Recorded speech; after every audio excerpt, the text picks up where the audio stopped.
Hello, so the essay I've chosen is Lost Waters and Phantom Streams.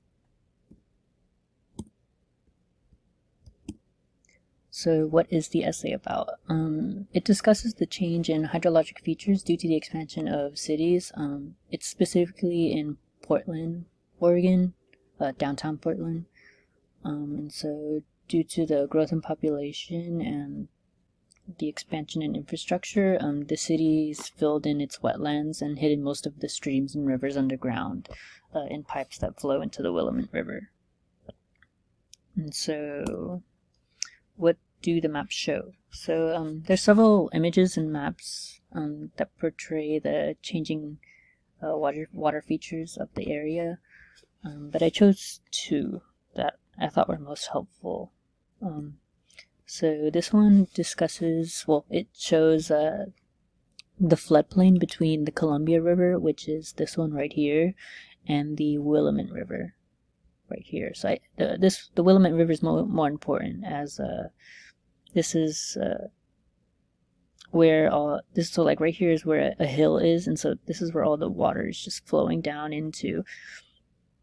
And so these red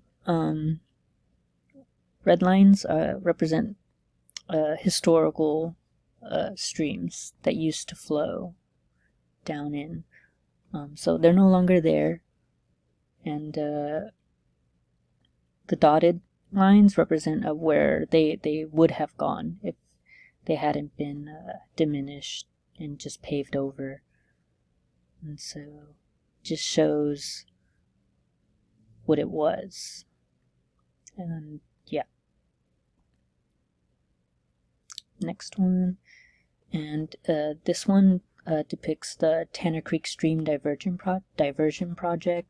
And so what it was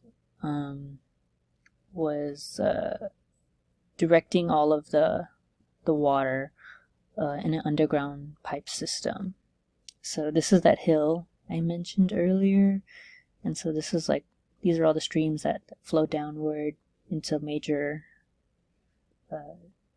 down-cutting streams. So yeah, I believe this is a road now, from what I looked on Google Maps. And so it just takes all of that underground under the city, so all of the streams that used to meander out and just flow freely, they're all centralized in this pipe system, and it just all ultimately flows into the river. And next question. So do the essay and map complement each other? I think they do. Yeah, the essay went on about explaining how it's changed. These are all the old streams, and now it's just all been paved over.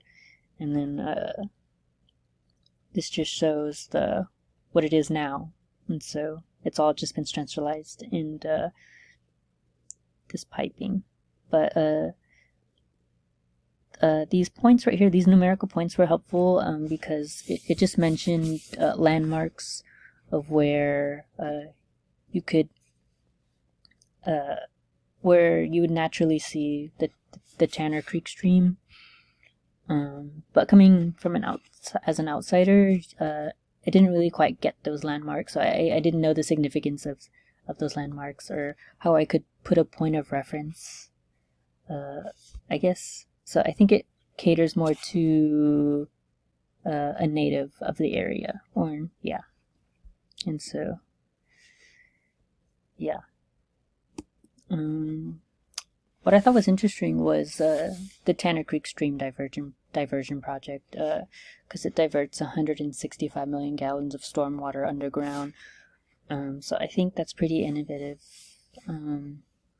Because even though the natural wetlands and streams have been diminished, this water is still ultimately going into the river, and so it's that water wouldn't been there anyways. But it's still important to acknowledge the past hydrologic landscape, because the essay didn't really go into the effects of this urbanization and infrastructure on the wildlife or environment.